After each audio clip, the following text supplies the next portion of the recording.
Hi everyone, it's Kathie. Thanks so much for joining me. Today I'm going to be featuring the September 2019 Paper Pumpkin Kit, and I have 5 alternative cards that I'm going to share. All right, we're going to jump right in.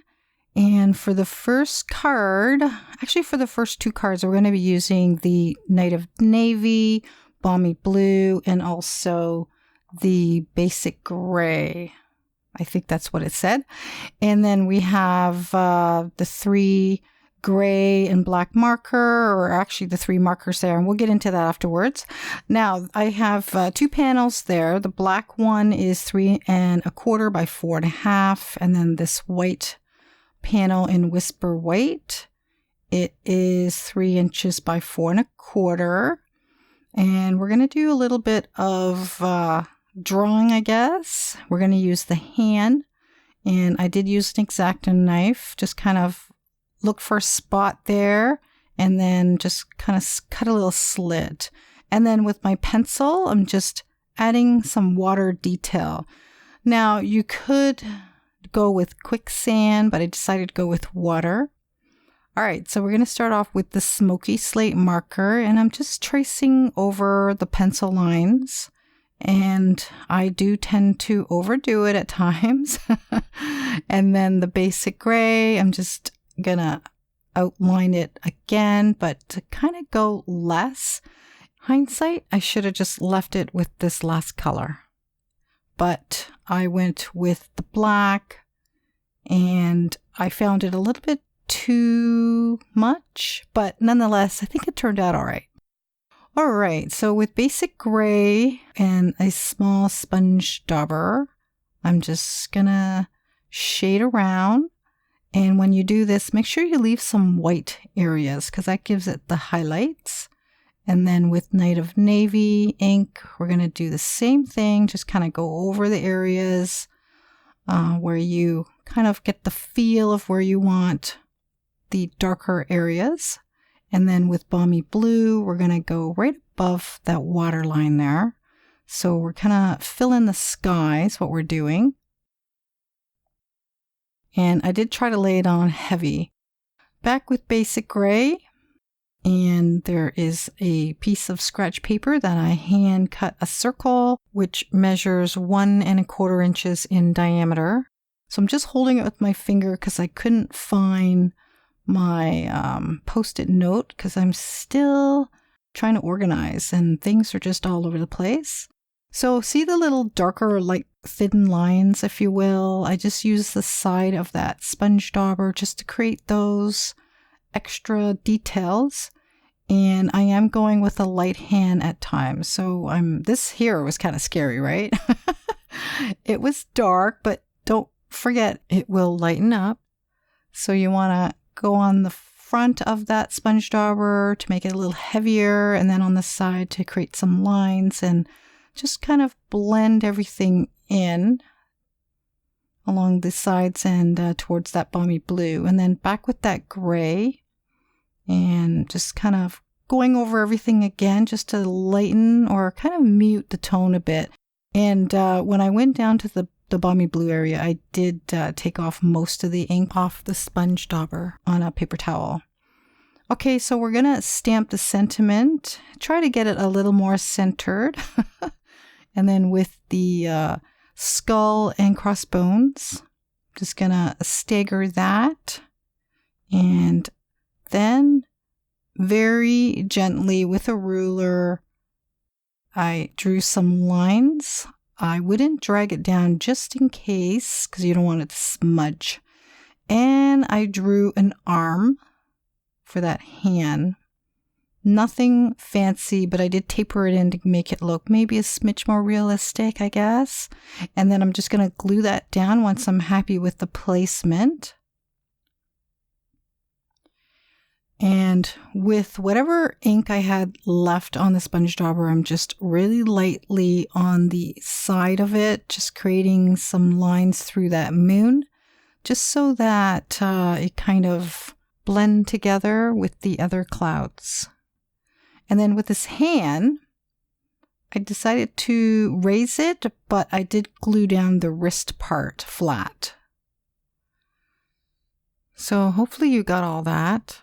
Oh, and the moon details, I know it went by pretty quick. I did use the same sponge dauber in the blue and the gray just to get those colors together. And then I mounted on a top folding card base, and that's it. So a little bit of creativity. I thought it would be fun to create a little scene. Okay, so on to card number 2. I used the label or tag from the kit, and I thought I would create a bottle. That's what my original intent was. But I think the shoulder part, if you will, I should have kind of curved that or cut it off, made it a little more curvy so it looked more like a bottle maybe. I don't know. But I decided to just leave it, and then I'm just shading around it with the balmy blue, and then with the basic gray, I'm using the 2 skeletons, and sorry, it was a little off screen there. And I'm just inking up the skulls, so just make sure that you don't have anything else inked up, and if you do, just swipe it with your finger or a Kleenex. I was thinking about cutting off the heads just to make life a little easier, but I decided not to. So I just went about it slowly. This little part here, I just inked up half of the head just to fill in some of the spots. And then once I'm done that, I decided to color in that top for, I guess, the lid. But you'll see what I mean. It didn't quite end up looking like a bottle, but then it kind of does. So you tell me. A little bit of extra shading on that top lid part, and then I did come back in with balmy blue, shaded around it, and then I decided it needed to be a little bit darker, a little more depth, so I shaded it with Night of Navy. Yes, I do fuss, and some of the cards here are a little fussy. All right, so this, with a scratch piece of cardstock, I just cut a little sliver, threw some glue on it, and just stuck it down. Now, it didn't look that great to me, but afterwards, when you just kind of look at it, it almost looked like it was just glaring at you. I don't know, it kept doing it to me. Now, with this, I stamped the Dare stamp with just regular ink, and I didn't hit it with a heat gun. So yes, it was still a little bit wet, but I just went ahead and hoped for the best. All right, so I did stick it down a little bit off to the side and then cut off the excess, and then I'm going to raise it onto this panel, which is 3 3/4 by 5 1/4. And I just dirtied it up a little bit with a blending tool with basic gray. Now the skeleton part, I just didn't know what to do with this guy. I wanted him there, but I just didn't know how to lay him other than I wanted him kind of sitting, laying down type thing. Anyway, so I cut his head off and his body into all kinds of parts, and then I figured I'll just piece it together. So in that arm there, I just didn't know what to do with it. But I thought I'd leave a little bit of footage on all the different ways that I positioned the arms and the legs. And then at the end, I ended up putting it back pretty well the way it was. So, yeah.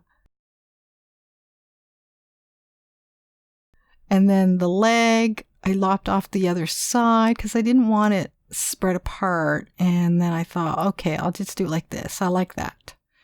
And then I need a little extra something, so I'm sticking another skull head there just next to him. And then that was the card, but then I thought, it looked kind of plain. So now I decided to cut back on one of the boxes. Just sliced off the one end, and then now that I have a straight edge, about 1/4 inch in, and then a bead of glue, and then I'm just going to lay the card onto the edge of that very carefully. And if there was any extra glue that came squishing out, I just wiped it. And the extra bits above the card and below, I just snipped that off. and then I placed it onto a top folding card base. Now, it still looked plain, so I grabbed this ribbon from, I don't know, last year. It's sparkly, it's black. I like it. I wasn't about to give up on it and give it away or whatever, so I'm using it. I don't think it's in the catalog. So now it kind of looks like a tag now, right? Well, you decide. And see that web piece? I liked what I did, but then afterwards I thought I should have colored it in and made it darker so you can see it more. So I just colored one in basic gray and then cut it in half and then just laid it over top. That's the second card. I do like how it turned out though. Yeah, it was fun. A little fussy, but it was fun. All right, we're going to move on to the third card. And this is the other part, or the part that I lopped off. And I think you can see where I'm going with this. No, I'm not going to do robot or anything like that. So these look like shoes. And we're going to be doing some paper cutting and piecing it together. This stamp set wasn't, there wasn't a lot I can do with it, And the skeletons on there are cute and all that, but they're just tiny. So I thought about this long and hard, and then bam, I had these ideas. I think I could have done like maybe 3 or 4 more cards, but I decided to stop at 5. All right, so we're going to shape the shoes. Put a heel on it, just kind of curve it out. And then I decided to curve the toe. I would have liked it to have been more curvy, curly kind of, but good enough. And then we're going to grab a black marker and we're just going to color it in. Now I do color it in a few times, but I am a little impatient because I should have let it dry a little bit more and then color it over top again. And then here are the 2 long strips. I'm going to stick the shoes onto them and bam, now we have a pair of witchy legs in boots. And they look pretty darn cute. All right, so I have the white pigment ink, and I did finally buy a new one from Stampin' Up, but I did not open it. But I am more partial towards the Hero Arts Unicorn Pigment ink. It does work quite well. Okay, so with a sponge dauber, I'm just laying down the ink on a black panel, a little harder in areas, softer in other areas. So it gives that kind of soft cloud look. And I'm just checking the placement. And for the first skeleton, I'm just going to stamp kind of behind. You want that illusion that these skeletons are behind these boots. And I thought it would be kind of fun to try to get some kind of stamping in. And then that gave me the idea of creating another scene. Same concept with these skeletons half in and half out of the ground. But I'll leave it to your imagination to create something like that yourselves. All right, so we did put some dimensionals on the boots. And with this purple tag, just trimmed it down and then create a fish tail and then stamp Trick or Treat. And if I didn't mention it earlier, I cut down the black panel. It measures 4 by 5.5 inches. And then the orange panel is the standard 4 1/4 by 5.5 inches. And I just centered it onto the orange panel, which I have no idea. I think it's pumpkin pie actually. And I decided to stamp 3 of the skull and bones around this little fishtail tag and then just remove the excess, and it is raised with dimensionals. And that's it. I stuck it on a top folding card base, and I think it came out pretty cute. Now I would have maybe extended a bit more of the white pigment below the shoe or the booties so that it emphasizes it a bit more. And I got carried away with the skeletons. So yeah. Anyway, I think it turned out pretty darn cute though. All right, so we have another piece here for the next card, and I'm picking it in this orientation because we want a little bit more so that we can create this hat. So kind of a triangle, and you can kind of start off with straight lines. And then just kind of cut around it just to start. But I was kind of curving as I was cutting away.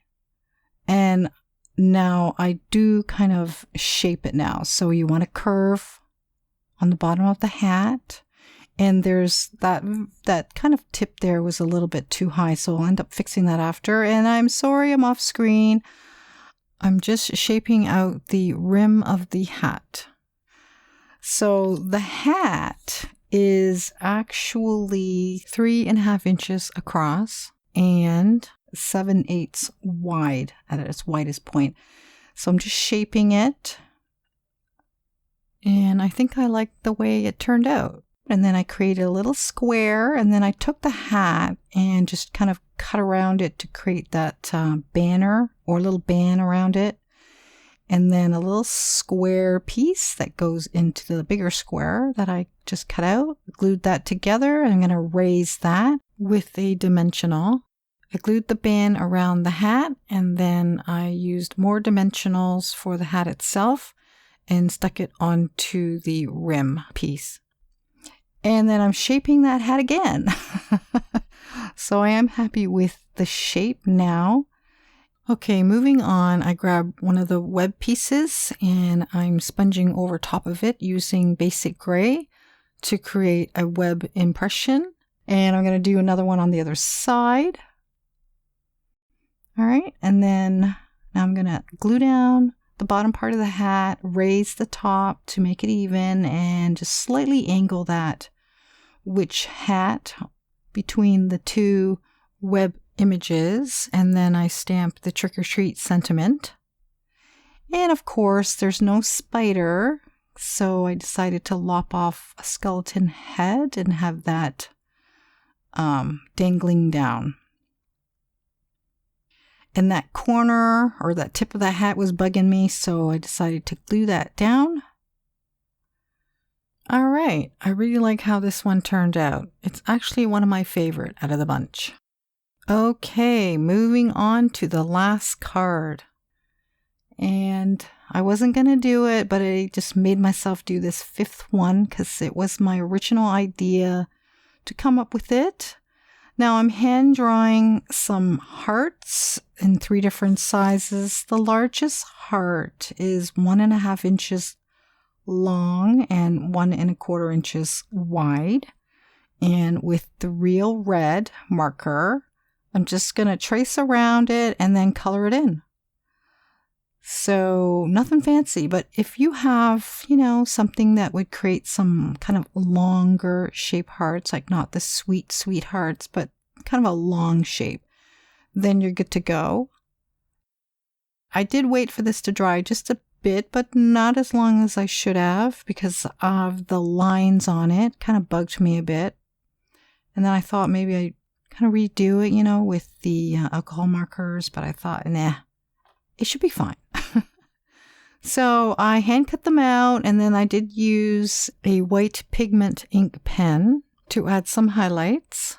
And I did shade in another web in gray, and then I just stuck it down, just dabbed it with glue. And then the hand part was giving me a hard time. You'll see me kind of extra fussing.